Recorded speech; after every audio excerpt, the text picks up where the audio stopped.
Voilà, d'accord. OK. Monsieur Donada.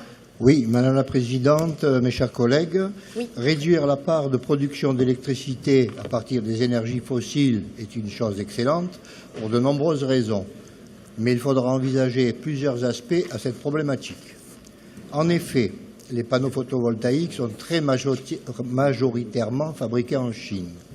Nous devrons donc prendre en compte l'impact du transfert par mer puis par camion sur les lieux d'utilisation, sans parler des méthodes de production souvent effectuées sans aucun respect de l'environnement et des conditions de travail très dures pour le personnel dans ce pays.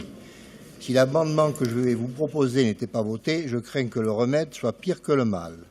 L'amendement, dans le cahier des charges, joint à la délibération en annexe 1 de l'appel à projet autoconsommation d'électricité photovoltaïque en Occitanie, pays Méditerranée, il est ajouté un point 2.8 rédigé comme suit. 2.8, un impact carbone limité.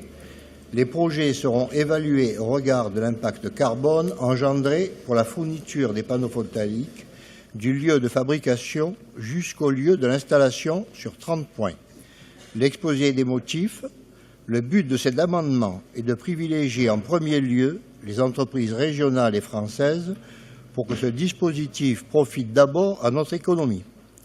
Malgré les ravages causés par la politique de l'Union européenne dans la filière photovoltaïque, il existe encore en France quelques établissements, dont un, sans faire de lobbying, situé chez nos voisins en Aquitaine.